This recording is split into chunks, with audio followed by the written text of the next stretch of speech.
Well, good morning, ladies and gentlemen. Welcome to your future. Why do I say that? Because you obviously have a property, right? And to maintain your property, you have to understand what it is that's asked of you. 1998, was it 2098? 2098, whenever. When this code enforcement business started, I rehabbed apartment buildings from the 94 earthquake. That was my job, rebuilding all the apartments. I was in the housing department already, and through this investigation of the city rental properties, they discovered that there is 100,000 apartment units that were substandard. Substandard could go from leaky faucet to building collapse, near collapse. That's substandard, meaning the code exists, has a guideline of what's required, and you as the owner have to maintain it to that standard. So starting this department was very interesting. It didn't exist as a law. It existed as a recommendation. There was 11 other of us. I was the 12th or the first, but 11 after me. So 12 of us were making voluntary phone calls to people like you. Hey, would you like a free inspection? Doesn't cost you anything. We'll just give you some guidance, what we see, so you, as the owner, can be more aware what it is that you have, and if there's any problems, for you to fix it. That's the whole idea.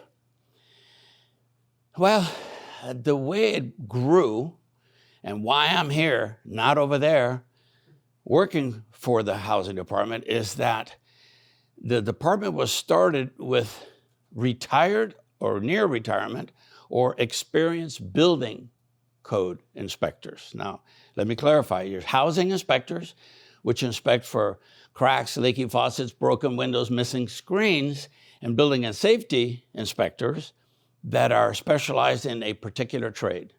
Electrical trade, plumbing trade, HVAC trade, or building and safety, which is structural trade. So those guys said, new department we can start.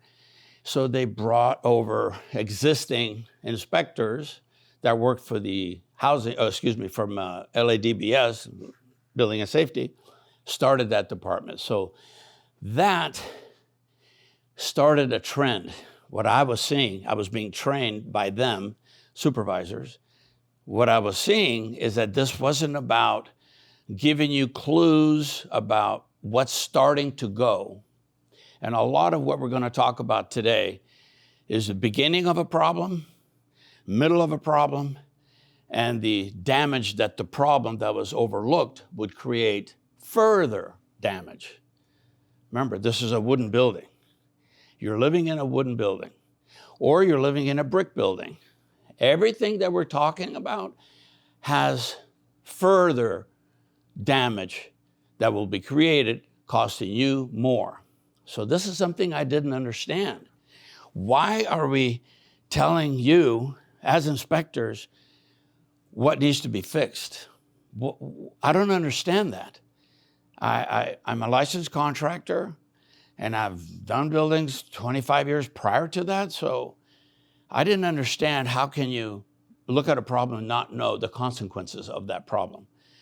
Well, then I learned quickly that these problems accelerate, and people don't understand what that means. So they hire maintenance to fix the problem. And just like housing inspectors, they see a problem, and they tell you, fix that problem, and you fix it. Coat of paint, caulking, fixed, right? You hired a maintenance guy, he just caulks it, paints it, problem goes away, inspection happens, thumbs up, you passed. Next. So what happens years later? That same problem that was caulked, patched, painted wasn't caulked, patched, painted with adequate, compatible material to make that last a long time. Or everything below was already damaged, like dry rot. You're putting spackle on top of dry rot, put paint on top of spackle, it makes the problem go away. It won't be visible to the inspector. He's not going to take a prod and, did you caulk this? Looks like it's loose. Oh my God, there's no wood behind there. It's rot. You don't know that. You hired the maintenance guy. He fixed it. So he thought. Well, he did. He made the problem go away. Housing department comes, gives you the thumbs up. You fix a few smoke detectors, and you're off and running. Somebody like me comes along and says, let me see. And I prod it. I go, well, that's just acrylic caulking. Let me pry it open. This is just an example of many problems like this. And I peel it off, and I see dry rot, termite damage, holes, wood that isn't wood, it's sponge. And that's what you have. And that's what I'm trying to make you aware, that the problem is deeper than what you superficially see. That's the fact. So now housing inspectors are not qualified in most cases to understand the implication of that superficial repair. As far as they're concerned, they cited you, came back 4 weeks, it's fixed, closed. And you think you're good. You should feel that way.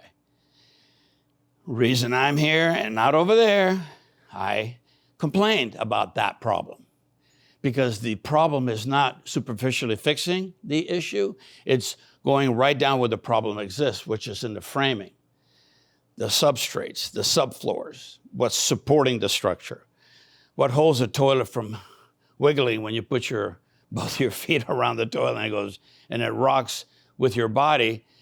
That doesn't mean that the thing is anchored on a flat, solid surface. It means that there's loose surface below that. So dry rot, so termite, so water leak. Fix the water leak, repair the dry rot. That's the process of repairing it correctly. Anyway, long story short, that problem was a problem for me. I complained, and it was decided by the department to let me go, which I understand. I'm not doing what they want me to do. I'm a whole different level of understanding, and they don't want to get into that.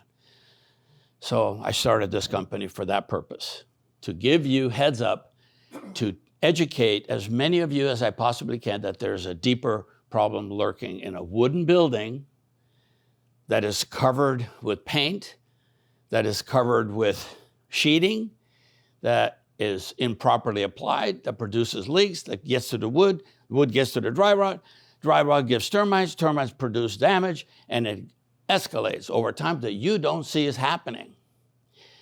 So I'm hoping that today, while you're listening, there are no photos. We're not going to show you photos. You know your buildings. You know every one of your properties, hopefully. And if you don't, maybe you should take a deeper interest. What's really happening at the building that you're talking about? So if you have sections or specific issues that you know you have, but you're not sure, save them for the end. There'll be a 30-minute or so Q&A. Bring those questions up. Write down notes as you're sitting here, what questions to ask. Explain as best you can, and we'll figure it out between Michael and myself. We'll try to get to your specific issue so we can answer that, not only to benefit you, but to benefit the whole class. This is a learning process. And lastly, before I begin, it's really important for you to be supported in this building ownership. It's the biggest investment of your life. And you're treating it like, hey, just a toy. Because the interest of that property depends on how you take care of it. And I'm telling you, the moment the building is built, it's on a decline of maintenance, conditions, exterior. Everything is weathering, water, sun, use, and abuse. That deteriorates your property. And what you thought you had brand new, you brought it brand new or remodeled and it looks really nice, is now going to show wear and tear. And your occupants, there's another subject we're going to talk about in the course of this morning's discussion, is that they don't always take care of it like it's theirs, it's yours. And then management, that's another thing. I have some issues with management companies hiring repair people, but we'll talk about that. the bottom line is that I'm glad you're here, and I'm glad you're associated with AOA, because I'll tell you what, I've presented, read, written, and spoke to all of these other organizations in the Southern California section. And the Northern California section wants my articles. They've taken and published it for them. But down here, this is the organization. Jeff's organization is very, very intuitive. They listen to you. So if you have ideas, you want to get together, you want some subject matters to be discussed, you thought about something, call them. Call Jeff and his staff. They will put something together for the future. It's all about you maintaining your property. I mean, it's your biggest investment. I mean, why wouldn't you take care of that way yourself? And so hopefully that, when we're going through these items, I want you to take a deeper interest and ask yourself the question, where does this problem exist in my property? And write it down. We'll discuss it at the end. Okay? Any thoughts? Because this is the last time I'm going to give you a little thought to say something, and then at the end it'll be about your questions. But it's good? Here we go. So the common areas. Let's talk about common areas. What is a common area?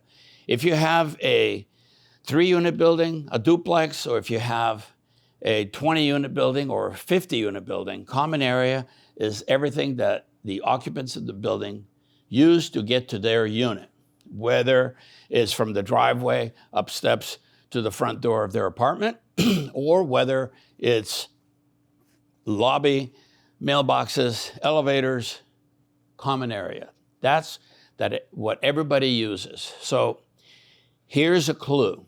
As an inspector, I walk up to your property. What's the first thing I look at? I look at the landscaping, I look at the building, and it's a glance. It's not a study. I don't need a magnifying glass. It's a faraway glance at your property. So what do I see? I see maintenance that has occurred. I see trim. I see aluminum gutters. I see sheet metal. And how is that? What does it look like? Is it intact? Has it been patched? Has it been pushed in? Is it level? Is it bending? That's all a quick half a second look. Whoop, I'm done. I already know what I'm going to be looking into. Why is that? Because that becomes consistently throughout properties on the common area segment, even the roof, even the siding with the windows. I can see that. And that begins to talk to me about what this building is about. And then I look for further clues that support the original theory. Yes, this is good. So far, so good. Or a little bit here, a little bit there, a little gap. It wasn't caulked. Vegetation overgrowing the building is leaning on the roof. Gutters are disturbed. Those are clues. So when you look at your property and you walk in, you're going to have to take a closer look for each and every one of those things. And now I understand you may not know gutters or the requirements or what it needs to be made out of or how intact it needs to be, but that's something that we look at. So for you, get to know your building from the sidewalk. Take care of whatever it is that you see, because this is what everybody else that's going to be looking at your building, including your occupants. Now, these people that live here, this is their home. So coming from the street, parking your car, walking up to your home, what is the experience? As an inspector, I criticize everything. I look for clues to tell me how good are you as a keeper of this property, which is providing a home for the tenant. How good are you in those details? And then usually I find what I see here inside the units. You can see it's very clear, because I have to tell you, buildings just don't know how to lie. They can't, because it's so clear to me when I see who touched it in the manner that the repair was done tells me who the guy was. If he knew his job or if he didn't know his job. If he's passing on to pass the buck to somebody else 4 years later, see what happens? I can see that. It's just by looking a little more closely to whatever it is that caught my attention to begin with. So you can't hide it. And if you hide it well enough, you hire a pretty good maintenance guy that makes it disappear, you have to ask yourself the question, is something else lurking behind that superficial repair, paint, caulk, or not? And that means, is it around a wet area or not? Is it around the roof or not? Is the window leaking or not? Those are all questions that need to be asked. And I'm not trying to make you an inspector. I'm trying to make you be aware that everything around your property that people touch affects the longevity of the building, just so you know. So this lobby presentation, yes, courtyard. Courtyard is landscaping. I've seen courtyards that owners, tenants, their homes, put their barbecue right in front of their door. It's close access, but this is a problem for you. Because if they put their barbecue, the guy on the other side, hey, I like to barbecue too. So it's not fair that one guy gets to have a barbecue and the other guy can't have a barbecue because you don't like the guy, so you tell him, no barbecue. Okay. What about that guy? Well, he's been here before you came, so we get to leave him alone. No. Consistency across the board. Maintain your yard free of debris, free of storage, personal goods, tires, motors, motor parts, Coke bottles. No. Common area is not a storage area. Common area is a presentation of a home, whoever lives there. That's my opinion, and every inspector will have, maybe not see it the way I do, but they'll certainly be affected by Coke bottles, cans, cockroaches, vermin, mice, rats that like those things. Even exposed carports. You have a carport accessing from the street and you see, stack of tires, motor parts, boxes of things, baby goods. You have to stop that. You have to give it to them in writing. Let them know that this is not for that. If you need more storage, this is not it, and you don't have anything for them to open up and put a cabinet, put their baby strollers in, and their spare tires in, motors, whatever, then it's not going to be possible for them to have that. Now, it's hard when you buy a building with that already present, and nobody said anything. Now you change your mind a year and a half later. Hey, you can't have that. Wait a minute. Well, why me? I got a baby. I got a car. I got this and that. It's harder to backpedal out of it. So when you take over a building, or the moment you become aware, give them a notice, give them months to prepare to remove that, what it is that you don't want, including storage on balconies. How many times, and by the way, there's something else happening where the state law has upped the ante on balconies. Elevated elements are balconies suspended outside the building facade, available for outdoor sitting, storage, pots of flowers and things like that, that have collapsed, fallen, killed people, damaged property. Why? Because it's an area that nobody bothers to look. Waterproofing on the deck, the corners, how the deck meets the building, has to be sealed and intact, dry, no termites, no dry rot. And you can't have a party with a dry, rotten floor, elevated 2 stories up in the air. Bad. Why? It's gonna fall eventually. Could I tell you it's gonna fall tomorrow? No. The floor of the building, the engineers didn't say it's gonna fall, move out. It's approaching escalated concern. How do you word that? No, you have to put your foot down and make it happen. Nothing on the deck. If there is, it has to be a yearly inspection. Is the deck intact for you to hold your pots on my deck? It's your deck. They can use it, but that's a problem for you. If the thing collapses, Do you think the tenant's going to say, well, yeah, I wanted those flower pots there for years, but they didn't say anything and I didn't think anything. Oh, what do I know? I don't know anything. You're responsible. Insurance is responsible. You're going to pay. There's no other way around it. So why would you take the back seat and let this go on when you're ultimately responsible for everything? The longer you keep it without fixing it, the bigger the problem becomes. Because I'm not going to put caulking over it and paint over it. Not come over and let me help you out. Caulk it and paint it. I'm going to look right below that. What else is happening that nobody's seeing? That's kind of like a real important one. And why is it a state law?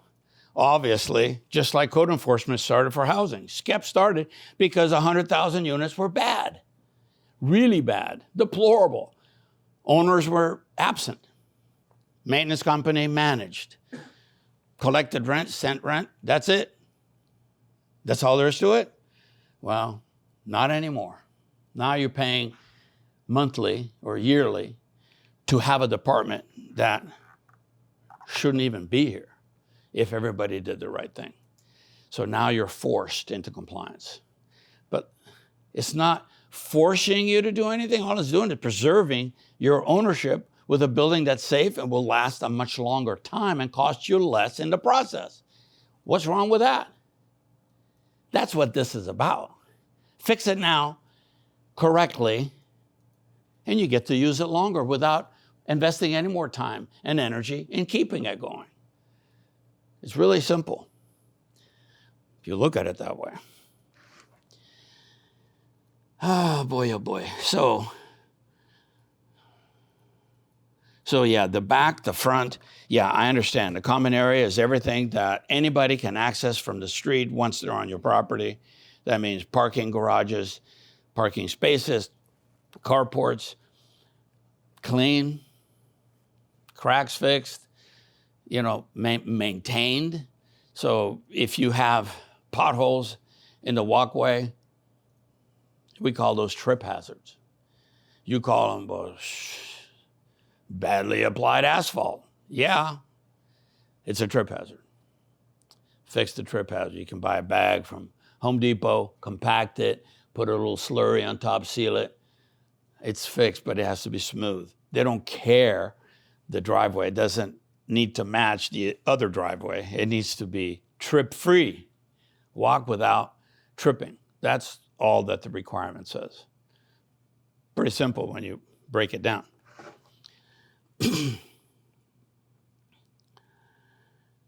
Trash collection. A lot of us have seen, we legalized properties, right? So we had to increase use for trash. Sometimes trash cans that are big ones occupy a parking space. And originally the building was built with that space where the trash can is sitting in as a parking space. I need that parking space. I'm not going to be able to say, well, we have trash there now. Well, no, you have to figure out somewhere else where the trash can is going to go. True, it's harder now because there's less and less space, blah, blah, blah. But there is a compaction company that makes a trash can that takes everything. Remember those trash compactors for the kitchen? Well, they have a trash compactor for apartments where you take 2 of those bins and put it in a square of a 3x3 square of trash. Everything gets compacted, so it takes less room. So that's an answer to the problem. Yeah, there's many more issues that come with that cost, amortized over the use for the building. That's another conversation, but there is ways out of that. If you took a parking space and called it, no, we don't have, that's trash, can storage. No. Housing inspectors don't look at parking. Most of them. Maybe this guy might.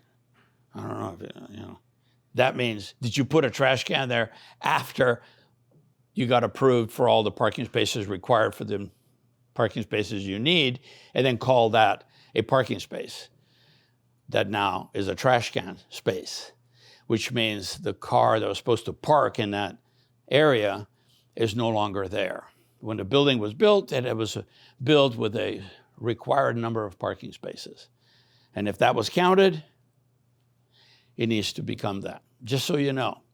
I don't think they're going to catch you on that, but this is, again, parking has always been an issue. But with today's new law, we can talk about that. We did that on live stream. You know, what happens when you open it up to that. Okay, so I'm kind of done with the common area. So if you have anything else that I may not have covered that you want to address, have us answer, write it down, and let's pick it up at the end. So now, and then Michael, I'm going to get into the screens now. So if you have any thoughts about screens, and I know you told me you have a great screen story. The only thing I want to say, all windows operable require a screen. Okay, end of talk. That's it. That's it. You have a window and it opens, it needs a screen. I have nothing else to add to that.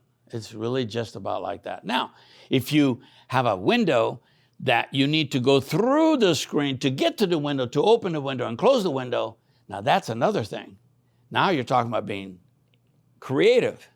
How do you make an opening in a screen with a frame that you can stick your hand through without tearing it? Put your hand through the screen and open the window and pull your hand back and close the little door, access for your hand to go through. I've seen them. That was the first one. That was like a few months ago. Wow, how cool is that? But I'm telling you, because to show you a picture of that would be like, well, what's your situation? It's going to be different. Every window is different. I get that. But there are solutions like that, just so you know. It's not, oh, well, how do you do that? Well, that's it. No window, no screen. What the hell? I can't put a screen here. That's your call to the inspector, right? The answer is yes, you can.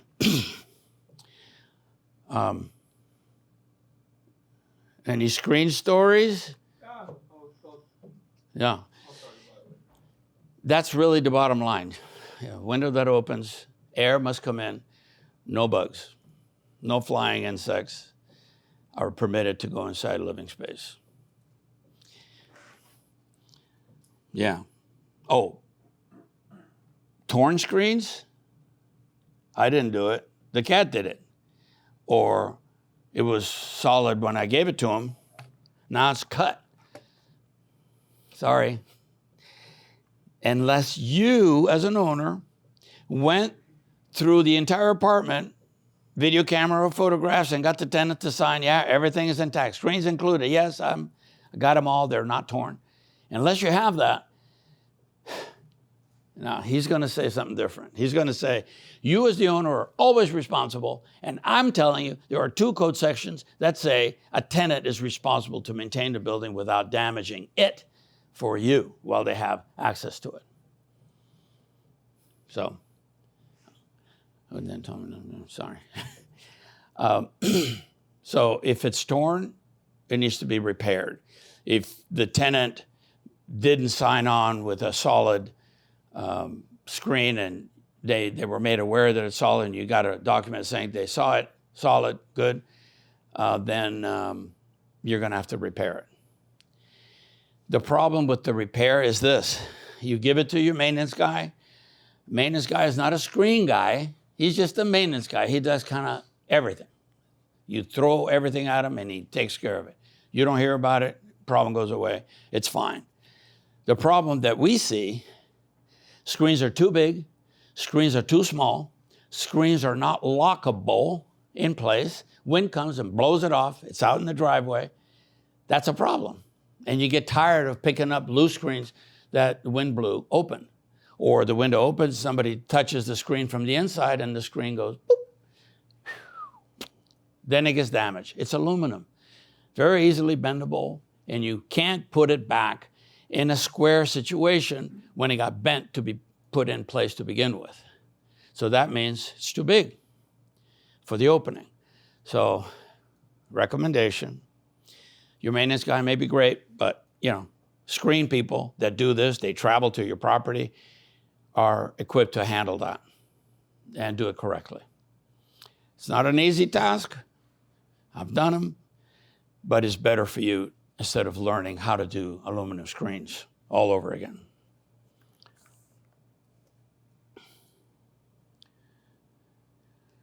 I have a note here that why need a screen? Well, that's just the code. There's no questions about why. Why is it necessary? I never opened a window. I don't care.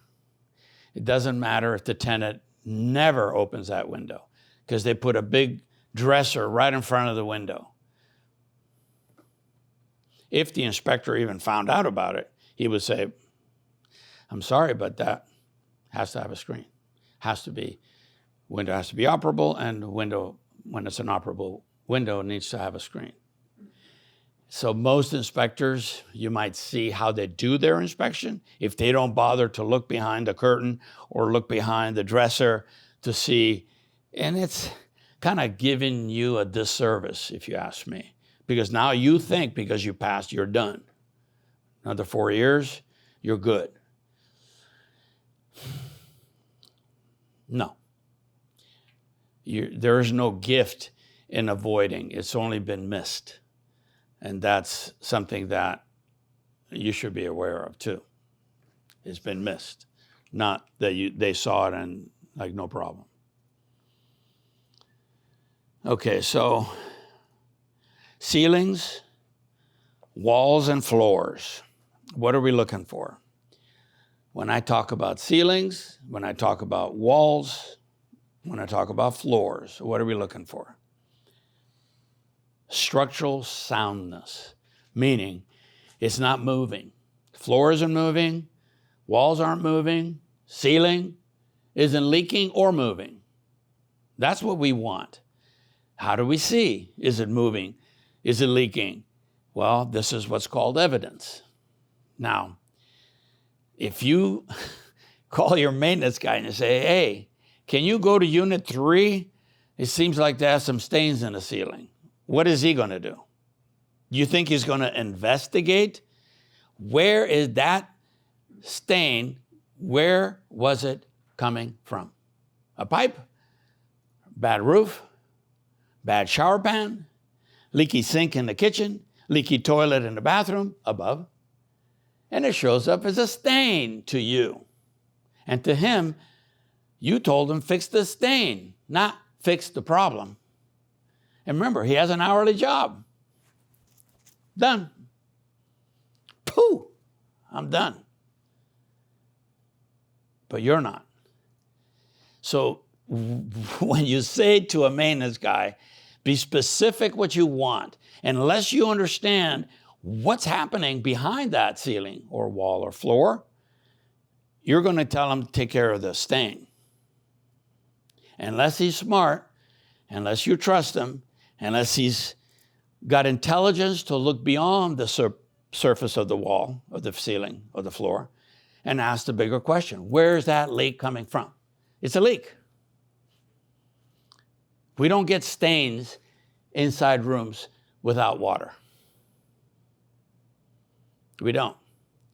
But when you bring water to wood, you have two things happening. Termites and mold. Termites and mold in wood buildings is very bad for you because mold, I used to have a whole company dedicated to environmental conditions, and that was when it first became a problem. And within 2.5 years, I pulled out. I'm not doing this anymore. Why? Because everybody's suing everybody for anything. If it's mold, it's a problem. And you can claim, little cough, yeah, boy, ooh, that's that mold. I lost my job. I didn't feel good. I had a headache. It's that mold. That's a huge problem for you. And to say, put a coat of paint to make the problem go away, there are too many tenants way better informed to hire a mycologist doctor that knows environmental health or hire a mold testing company and find out results. Now, how many times did I get involved where they showed result? Yeah, look, it's high in aspergillus or stachybotrys or all these other mold spores that they're not all the same. Oh, by the way, there's 1 million plus different species that like to live in wood, fiber, moisture, air. You know, it's in your building. So do not take this lightly. Any leak, find the cause. If it's a cause, shower pan, toilet, bad waterproofing, pressures, pulling water in from the wall, whatever it is, get to the bottom of it and take care of it. It's going to save you a lot of headache in the future, and you're going to feel much empowered knowing that you took care of those little weird things that just the stain, my God, nothing else.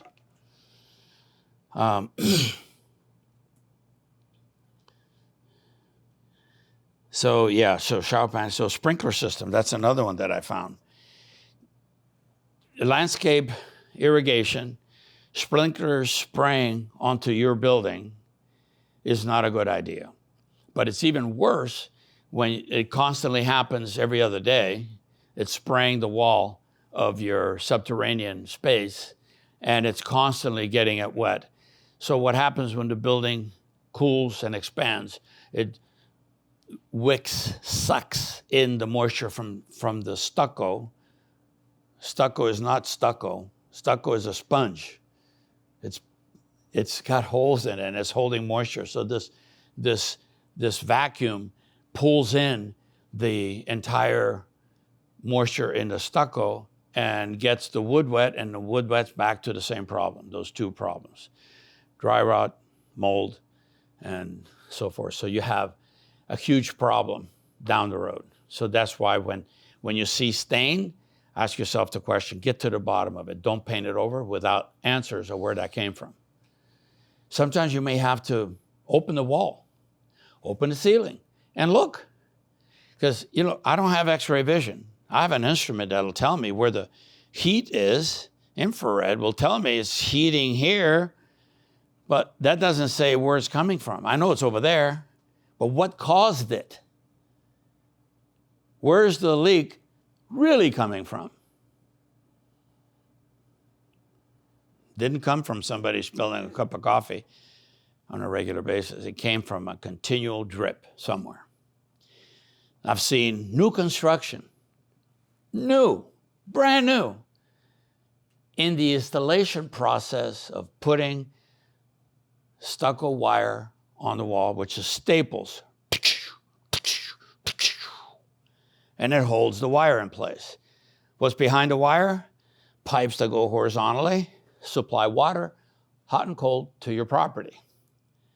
It didn't get caught because it was a mist, not a squirt of water constantly. So it took years, but guess what we found? Big problem. Now, the wood is damaged, has to be torn out. The stucco, of course, has to be removed to get to the wood. And then the pipe had to be changed, maybe even the system, because the pipe was one of those rollout that are rolled in tube, half-inch. That's not the problem. If it's not punctured with nails, it's going to survive pressure.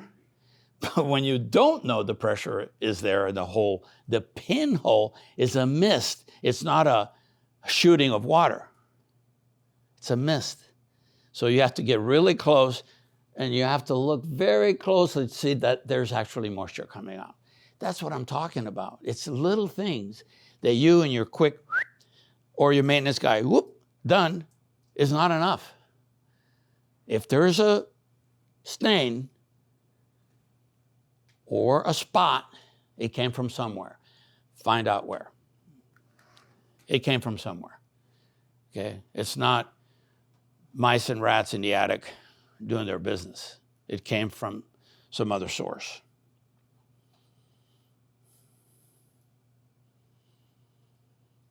Shower pans. How many times have you replaced shower pans in your showers of your property? Do you know that the waterproofing that goes in the shower area has to be installed in a certain way? But you don't know what way. You just know there is a requirement. So you call a shower guy. Yeah, do you do shower pans? Yeah, I do shower pans. Yeah. I hired people like that. Do you know how to do framing? Yeah, I know framing. Do you do stucco? I know stucco. How about drywall? I know drywall. Mm-hmm. Good. You know stucco. Huh? Come on down. Let's go do this together. You only find out what they really know is when you see them do the job. You don't check what job they did. You let them do their shower pan, and you think they're done. How many times have I seen shower pans? The waterproofing enclosure being punctured by nails to hold the wire that needs to go beyond the lip of the water. How many times have you seen that? I've seen a lot. We got to look, but it's there. So now maybe in the first 2 years you don't see anything because it takes a while for the water to kind of dribble its way to the surface where the stain is going to be visible. But until the stain shows up, you don't know what to look for. Guy upstairs using the shower doesn't know. I think it's leaking. Nobody knows that it's leaking. You only know when you see evidence. That's why I treat the evidence very importantly. Deal with it. Find out why. Because it's going to continue and get worse over time. So, I don't even want to get into when you're building new construction. New construction has problems because of poor installation, poor overlapping, poor wiring, nails puncturing things. New construction. You think new construction is like new. Like you buy a car, new. Even new cars have problems. Lemon Law is about new cars. I mean, you're going to buy a car, it has problems. Anyway, so it doesn't mean that because it's something that's called new is problem-free, is what I'm trying to say. And it becomes even more of a problem for you hiring people to fix things for you. And if you don't even show up, and he's a licensed whatever, and you don't even show up, or you send your secretary, just go there and see what he's doing. Unless you ask the relevant question and you show him or her that you know what he's supposed to do and you know their job, well, that's 50% argument is favoring you now. Now you know what the hell you're looking at and you're asking the right question. And the answer might be, yeah, I was about to do that. How many times have I seen that? You know, I don't check, but when I spot check, I look and I ask the relevant questions. Overlap, sizing, thickness, punctures, where are they? They're not self-governing individuals. They're not doctors and surgeons. Even doctors and surgeons, you know, doctors and surgeons leave instruments in your body when they close it up. Oops. Did you forget that? I don't want to go there. But it happens to everybody. You know, we're humans. We're not robots. Well, that's a thought. A robot maintenance guy. I'll think about that when we get one of those. What else do I have? So I think I got that one nailed. Now, last on the list is my evidence of vermin, rodent, insect infestation. I just had a recent problem at my house. I heard like wrestling, construction in my attic. I'm on the second floor. I swear to God, it was construction and wrestling. No, I don't mean a little thing scurrying around going whoops, whoop, you know, kind of drunk mouse or rat. No, this is like 15-pound thing going kunk, kunk, kunk, kunk, pulling, tearing. What was it? I don't know. I went out one night with a flashlight looking for a hole on the eaves at night, overhang. I'm looking for holes. How do you get into an attic, you have to go from a hole somewhere. And guess what I saw? 4 raccoons sitting on the roof looking down at me. Out of curiosity. They weren't going, hey, no. And I'm going, honey, we got raccoons. So she was freaked out. There's this noise like remodeling in the attic. Who's doing this? And aren't they so cute? We're not going to do anything about it, are we, honey? No. No.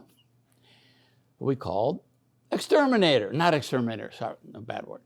For raccoons, it's not an exterminator. It's like I'd catch them and relocate them. Send them to Florida. Those of you who don't know. Okay, never mind, forget it. Raccoons. Yeah, they moved in. And what did they do?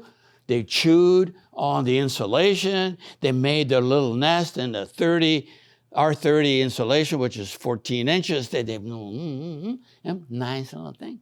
How do they do that? Oh, the venting for the attic had no screens and I had 4 vents.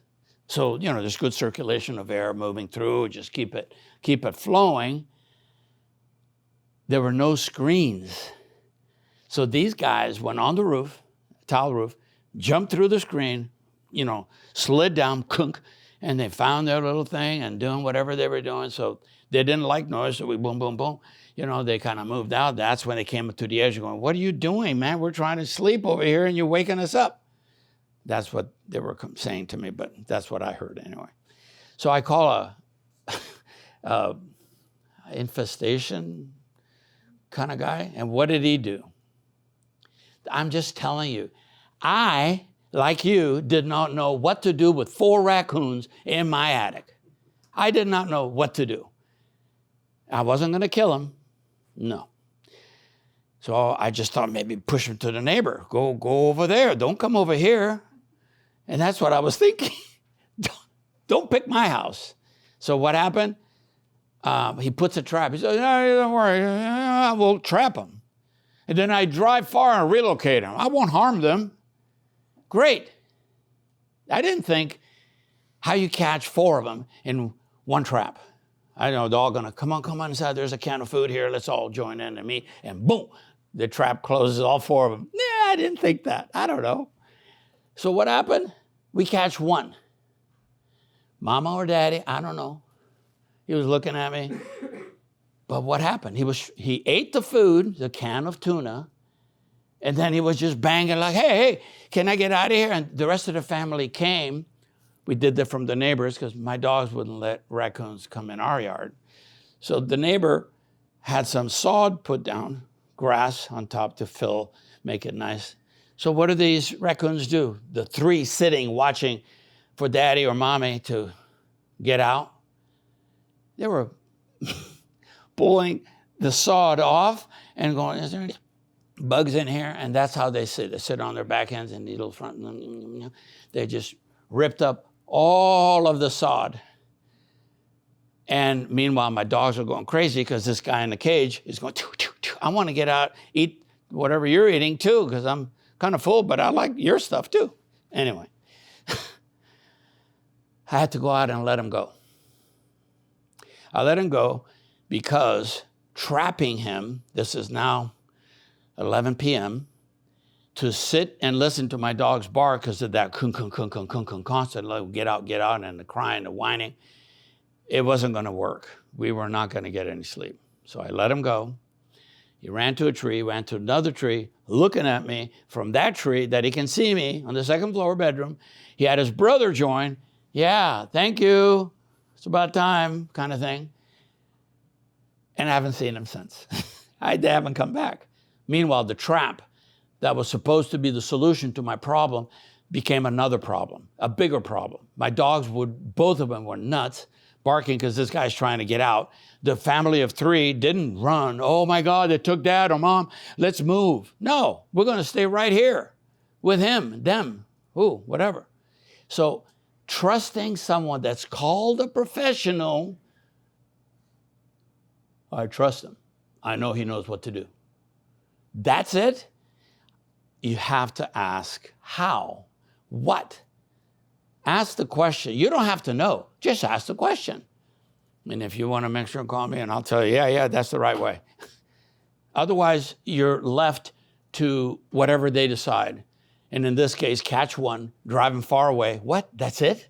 A family of 4, one parent gets driven God knows where, and that's the answer. That's not the answer, of course. So that's a humorous, cute example of the same problem that you have, dealing with people in the industry that you call and accept their professionalism, even if they're licensed. Don't think a licensed individual is someone that knows what to do. Even if they're called code enforcement inspectors, doesn't mean they know what they're doing. Even if they're building and safety inspectors in a particular trade, doesn't mean they really know what they're doing. I know it's a sad reality, but we're all human beings. We make our own errors of judgment, and we do things that is not always kosher, I guess. So you have to be up on your game, and the game is, what do I do? Who should I ask? Are they doing the right thing? And I don't mean to panic you. I just mean for you to take a deeper interest in what it is that you're having done. And unfortunately, your property is one of those that has a lot of layers. 8 to 9 trades are involved in building a building. Concrete, wire, insulation, framing, electrical, all have conditions that are supposed to be followed. And these conditions has to do with thickness, distance, gauge, spacing, material. And it all affects the end result that you don't see right away. It has to mature over time to see what happens. And unfortunately, it's already too late. So if you're buying a property and you're not yet an owner of another property or your first property, now's the time to be the most cautious, because this is where the seller made it appear really good. New cabinets, new flooring, new fixtures, new vanity. Everything is good. Looks nice, you say. And I say it looks nice. But let me look. That's what I do. I just let me look. So I look underneath, I look behind, I look, where is the breach? Where is a shortcut? And the most obvious shortcuts are in the crawl spaces and in the attics. You see it right there. There's nothing, nobody takes any time to hide anything because they think nobody's going to go up there. Code enforcement people don't do that. They don't go up there. Building and safety won't go up there. They won't even go down there. Crawl spaces, foundations, look at the footing, they'll stick their head in there and throw a flashlight. Do you have a picture of that? It's the union. What do you want? They're not going to crawl on their belly to go see something, get stuck, hurt themselves. Union says, no, we're not going to do that. We're going to protect our employees, our members, inspectors. So that's what you have. So now that I really scared you, or maybe not, maybe just woke you up, I would like for